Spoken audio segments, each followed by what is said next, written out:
Gente, Pai do Senhor, tudo bom? Wilson Salles falando aqui. Pessoal, recentemente eu li um artigo do presidente da Credo House, tá? Estou sempre por lá fazendo alguns cursos e tal. O nome do presidente é C. Michael Patton. Tá? Ele escreveu um artigo chamado Os 10 Absurdos do Ateísmo e colocou lá um bônus e tal. Então eu achei aquele artigo interessante, resolvi traduzir e estou jogando lá no Bom Dia com Teologia por esses dias, tá? Qual a intenção de estar gravando esse vídeo com esse tema, tá? Os 10 absurdos do ateísmo com mais esse bônus, porque esse tema está sempre sendo abordado de forma bem massiva e contundente lá no curso de Apologética Cristã em MP3, tá? Muitos alunos estão aderindo ao curso, estão entrando no curso, algumas pessoas estão entrando no curso, estão dando feedback em vídeos, tá? Feedback em vídeos aí, dando parecer o que estão achando sobre o curso, tá? Então, como esse tema tem a ver com o curso, eu resolvi gravar esse vídeo para deixar salvo aí para os irmãos internalizando, tá? Qual a vantagem do curso de Apologética Cristã MP3? É você ter o material em áudio, em MP3, tá? E ir assistindo, né? Escutando as aulas dentro da sua disponibilidade de tempo, tá? Então você pode escutar as aulas quando estiver pedalando, quando estiver correndo, quando estiver na academia fazendo a sua atividade física, quando estiver fazendo a sua caminhada, tá? Você pode estar quando estiver varrendo uma casa, lavando um prato, tá? Fazendo qualquer atividade, você pode estar treinando a sua mente, o seu intelecto e as suas emoções para o desafio que nós temos por aí, tá? Que está vindo por aí, tá? Então, o tema desse vídeo aqui é os 10 absurdos do ateísmo com mais esse bônus, tá? Eu vou soltar lá no Bom Dia com Teologia em forma de artigo, vou deixar salvo aqui em forma de vídeo, tá? Todos nós sabemos, ou a maioria de nós sabemos, que os ateus são realistas morais, tá? Eles sempre acusam, olha, nós temos que ter um bom comportamento e tal, e nós temos que... E eles sempre acusam o Deus do Antigo Testamento de ter sido mal, tá? É uma questão séria, porque no ateísmo não existe bem nem mal, tá? É uma questão séria. Então, como os ateístas são realistas morais, contudo, entretanto, todavia, né? O ateísmo, ele carece de um fundamento moral, tá? Não existe um fundamento da moralidade no ateísmo, tá? Então, o ateísmo, o primeiro ponto, o ateísmo carece de um fundamento moral.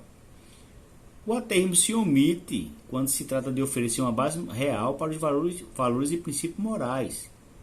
Tá? Então eles deixam que os indivíduos criem seus próprios padrões pessoais de comportamento, que pode ser perigoso e levar ao caos por causa do relativismo. Tá? Tudo o que resta para eles é o relativismo moral, o que é um desastre. Tá?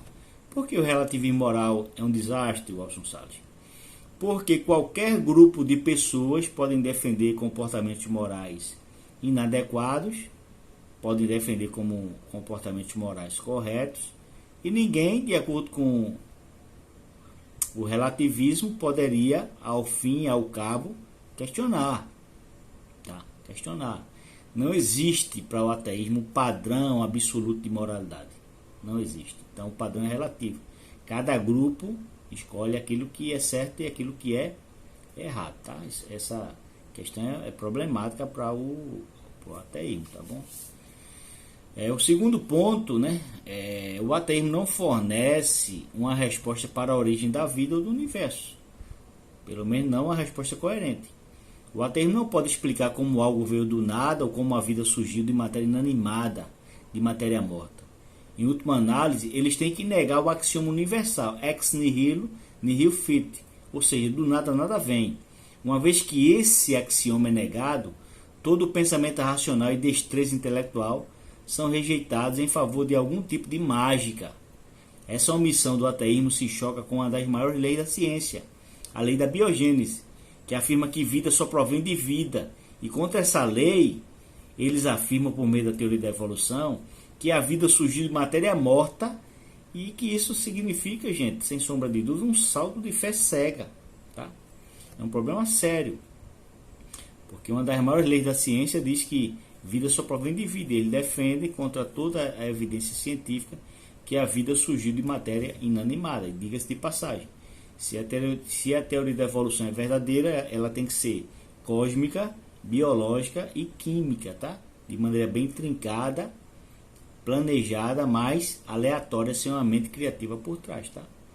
O terceiro ponto é dos 10 absurdos do ateísmo com mais um bônus, é que o ateísmo não fornece uma explicação para a complexidade do universo da vida, tá? O universo, que tem muitas leis bem ajustadas que tornam a vida possível, não tem uma causa sobrenatural última, segundo os ateus. Por causa disso, o ateísmo não pode explicar por que existem tantas leis e processos físicos milimetricamente ajustados que devem existir para que o universo exista e funcione como funciona, tá? Nesse sentido, existe uma situação absurda em que o efeito, tá? Existe uma situação absurda, eu repito, em que o efeito é maior do que a causa, tá? O que contraria uma das maiores leis da filosofia, saber a de que o efeito não pode ser maior do que a causa. Na verdade, para piorar para os ateus, esta é a única vez que o efeito não tem causa, tá? Mas eles dizem, existe um peso maior em existir do que não existir, não é verdade? O efeito existe para o ateu, mas a causa não existe uma causa. Seria isso mágica? É outro problema sério para o ateísmo, tá? O quarto problema, o quarto absurdo do ateísmo é que o ateísmo falha em fornecer uma resposta para o significado último, o propósito dos seres humanos, tá? Eles não podem defender nenhum propósito transcendente para a vida. Isso permite que os indivíduos decidam o que mais importa na vida em seus próprios termos, levando inevitavelmente à confusão e ao vazio espiritual. Mas um aspecto central do impulso de nossos instintos viscerais, mais íntimos, mais profundos, aponta em direção ao significado e ao propósito. Isso evidencia algum tipo de pré-programação por uma entidade que também existe de forma significativa, ou seja, Deus. Pense em um dos maiores questionamentos da existência humana. Por que estamos aqui? Temos um propósito? Para os ateus, não. Somos apenas poeira cósmica aleatória. E isso é muito grave, isso torna todas as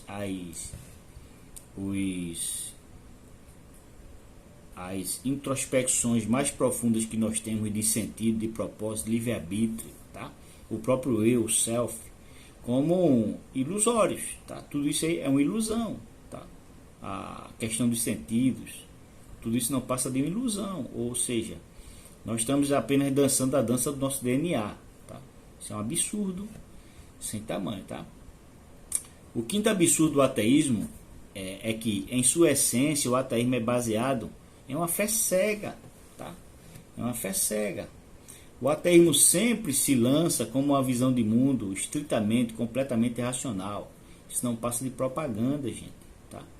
O ateísmo é uma crença de que Deus não existe, e que não existe uma causa nem para o universo, nem para a vida, ou que a causa, seja ela qual for, não é sobrenatural, pessoal e intencional, tá? Ou seja, é tudo aleatório, surgiu do nada, por nada e para nada. O ateísmo é exatamente igual a outros sistemas de crenças que exigem um salto de fé cega para aceitar suas reivindicações como verdadeiras, sem evidências ou provas para apoiá-las. Em outras palavras, não é evidência positiva a favor do ateísmo, apenas a negação persistente da grande quantidade de evidências a favor do teísmo cristão, tá? O ateísmo representa uma crença antinatural que necessita de um esforço hercúleo para que ela seja mantida, tá? Então, lá no curso de apologética em P3, nós temos cerca de 5 aulas sobre o ateísmo e uma aula bem densa sobre o teísmo cristão. O sexto absurdo, tá, do ateísmo é que o ateísmo falha em fornecer qualquer esperança real, tá? No ateísmo não há otimismo para o futuro a longo prazo, porque nega a possibilidade de vida após a morte ou julgamento divino futuro, ou salvação. Tá? Assim, o ateísmo é um reservatório filosófico de desespero e não de expectativa e esperança. Se não há propósito para a vida e se a vida humana não tem valor intrínseco, logo estamos todos perdidos e sem esperança. Talvez eles só estejam esperando ansiosos pela hora do almoço ou pela hora do jantar. Tá? Então, a questão do valor intrínseco da vida humana, tá? Ao fim e ao cabo para o ateu, se fosse levado esse pensamento às últimas consequências, a vida humana, nós como seres humanos, não temos valor intrínseco superior a nenhum outro ser vivo, como, por exemplo, uma pulga. Tá? Não faz sentido isso, gente. O sétimo absurdo do ateísmo, tá? É que o ateísmo tem uma história de barbárie. Eles não vão aceitar isso, tá? Eles não vão aceitar. Mas o ateísmo tem uma história de barbárie. O ateísmo tem sido usado como justificativa por alguns indivíduos ao longo da história para cometer atos hediondos. Você vê, por exemplo, na história do comunismo, tá? Mao Tse Tung na China, Pol Pot no Camboja, tá? Stalin na antiga União Soviética, tá? Cometeram atos hediondos contra a humanidade, tá? Eles se envolvem nesses atos porque sentem que ao fim e ao cabo não terão que prestar contas a ninguém. Não haverá julgamento, apenas impunidade. Esta é a implicação clara de uma vida sem Deus, levada às últimas consequências. Então, é claro, por que não? Se não há julgamento ao fim, tá? Se não houver um poder superior observando ou julgando suas ações, ou responsabilizando as pessoas por suas escolhas nesta vida, ou além desta vida, faz todo sentido as ações morais não serem temidas, tá? Fyodor Dostoiévski, tá? O famoso romancista russo, né? Escreveu no livro Os Irmãos Karamazov, ele diz o seguinte: se Deus não existe, então tudo é permitido. Felizmente, gente, este não é um componente necessário do ateísmo. E a maioria dos ateus não vivem de acordo com suas crenças e não levam suas crenças às últimas consequências. Mas esta é a base do ponto de partida filosófico a moral, tá? No ateísmo, tá bom? É um problema sério também, gente, essa questão. Então, se Deus não existe, tudo é permitido, tá? O falecido canibal Jeffrey Dahmer, ele se converteu na prisão, tá? Se converteu na prisão, antes de morrer ele se converteu na prisão, tá? Mas ele no julgamento, ele disse em um dos seus julgamentos, em uma das sessões, que ele matava as pessoas, comia o corpo, porque ele não acreditava na existência de Deus, tá? Eu estou dizendo com isso que todos os ateus são assim? Não, os ateus são realistas morais. Mas o que é que eu estou dizendo? Eles estão sendo coerentes com a visão de mundo que eles defendem. A questão principal é essa aí, tá bom?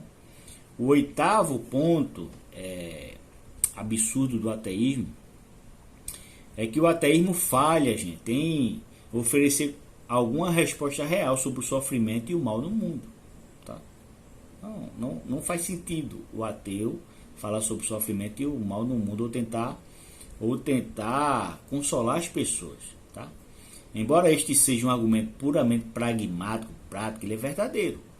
O ateísmo necessita, gente, de alguma razão que dê esperança e sentido às respostas quando se trata de questões sobre o sofrimento e o mal no mundo, tá? Um problema sério. Assim, os indivíduos muitas vezes ficam oprimidos com essas questões, tá? Em vez de encontrar conforto ou consolo na teleologia, o propósito do mal. Para o ateísmo não existe propósito no mal.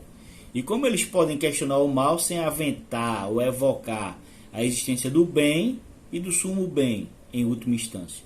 Porque o mal realmente existe para o ateísmo? Faz sentido dizer que o mal existe para o ateísmo? Para o ateísmo não existe nem o mal, nem o bem, gente, tá? Tudo isso é ilusório. E um aparato biológico para a sobrevivência humana, tá? segundo a própria doutrina ateísta, tá? O nono absurdo do ateísmo é a crença de que apenas a ciência fornece respostas, tá? Então, essa ideia, o cientificismo, né, é, na melhor das hipóteses, paradoxa, tá? É um paradoxo, tá? Os ateus têm a tarefa impossível de aceitar, tá, e de acreditar que apenas a ciência pode explicar todos os aspectos da realidade. É o que é chamado de cientificismo. É a ideia de que a ciência é onipotente e que pode responder a todas as questões. Nós falamos sobre isso lá de forma bem extensiva no curso de Apologética Cristã MP3, tá? A ciência, nós não estamos lutando contra a ciência, mas nós estamos apenas dizendo que a ciência não pode responder a todas as questões. Existem coisas que nós somos racionais em acreditar e a ciência não pode responder, tá? É uma questão séria. Assim, isso é o cientificismo, tá? Assim, eles devem inevitavelmente olhar sob este viés para a filosofia e a religião, tá? Eles olham para a filosofia e a religião com a ideia de que a ciência pode explicar todas as coisas. As pressuposições adquiridas supostamente apenas pela ciência são usadas para dar sentido a coisas como consciência, que é a tutora necessária do racionalismo, do livre-arbítrio, tá? Então, resumindo, a insistência necessária dos ateus de que apenas a ciência, tá, pode explicar tudo, não se baseia na ciência, gente. É uma contradição. No entanto, as próprias crenças ateístas ou as não crenças são autorreferencialmente absurdas, tá? Por exemplo, aspectos importantes da natureza humana, como o livre-arbítrio, não passam de ilusões da nossa mente de acordo com o ateísmo, gente. O que significa essa sensação de que nós temos livre-arbítrio? A dança do DNA, moléculas em movimento nos dão a sensação de que temos livre-arbítrio, de que somos um eu, tá? É um absurdo sem tamanho, tá bom? O décimo ponto, tá? O décimo absurdo do ateísmo é que os ateus devem viver em um estado de dissonância cognitiva, gente, tá? O ateísmo é funcionalmente limitado por sua própria epistemologia, tá? Que é a forma de chegar ao conhecimento. A base de conhecimento do ateísmo é fundamentada exclusivamente na razão humana, que é uma noção filosófica, e na experiência, baseada em uma suposição não científica, como fonte de conhecimento. Como a pessoa vai dizer que só pode conhecer as coisas pela ciência, sabe? Tá? E tem as duas bases principais da epistemologia fora da ciência. Tá? Assim, os ateus se encontram presos em um ciclo de dúvida e dissonância cognitiva não reconhecida. O que é dissonância cognitiva? Acreditar em uma coisa, mas viver habitualmente de forma diferente. Isso produz um desconforto implícito porque, em última análise, o comportamento dos ateus não se alinha com seus valores ou crenças. Os ateus não vivem, não levam o ateísmo às últimas consequências, ao fim e ao cabo. Tá? Eles são incapazes de apresentar respostas definitivas, tá, sobre o que é verdadeiro, devido às limitações autorreferenciais absurdas impostas por suas próprias visões de mundo. Podemos ser gratos, tá? Porque a maioria não vive de acordo com a sua visão de mundo, ao fim e ao cabo, repetindo, tá? Então, nós não estamos dizendo que os ateus são pessoas más, tá? Nós não estamos dizendo que os ateus são pessoas más e que os ateus devem, de fato, cometer atrocidade. Não é isso, tá? A maioria dos ateus são pessoas boas, inteligentes, respeitosas, tá? Algumas nem tanto com os religiosos, né? Mas são pessoas, em sua maioria, pessoas até mesmo respeitosas, educadas, inteligentes, tá? Mas eles levam o ateísmo às últimas consequências? Não, eles vivem uma dissonância cognitiva, né? E o bônus lá que o Michael Patton mencionou, e eu traduzi e ampliei, né? Editei, ampliei um pouco. Tá? O 11º absurdo, que é o bônus: os ateus não reconhecem ou celebram a sensação de admiração sobre o mundo e seus mistérios. Tá? Eu lembro desde quando eu era pequeno, eu olhava para o céu e dizia: meu Deus, quem criou essas coisas? Como explicar a existência dessas coisas? Ficava perplexo. eles não têm esse senso de admiração, posso criar uma palavra aqui, de maravilhamento, de estar maravilhado com a criação, tá? Por quê? Porque isso é subjetivo, tá? Isso é subjetivo. Mas também, essa questão é subjetiva, mas também expõe a imensa arrogância da cosmovisão ateísta. Eles têm a mente fechada e seguem seus vieses, tá? Claro, todos nós seguimos alguns vieses em algum grau. Todo mundo tem um ponto de partida. Mas o ateísmo não é capaz, tá, de chamar um pato de pato. Trocando em miúdos, né? Se existe um milagre, eles não estão abertos a defini-lo como tal. Devido a essa mente fechada, eles, de forma desajeitada, começam a explicar as coisas de maneira menos provável. É como se o barulho de cascos só pudessem ser de cavalos e não pudessem, em hipótese alguma, ser de uma zebra. Tá? Eu pergunto para você, isso faz sentido? Tá bom? Então encerro aqui, medite um pouco nessas questões. Convido você para adquirir o curso de Apologética Cristã MP3, tá? Você vai ser ricamente abençoado. São 50 aulas com temas diversos. Entre lá, solicite pelo número 8444-3111, solicite a grade e as formas para se adquirir o curso de Apologética Cristã em MP3 e você vai ser ricamente abençoado. Deus te abençoe, em nome de Jesus. Fica com Deus aí, Pai do Senhor.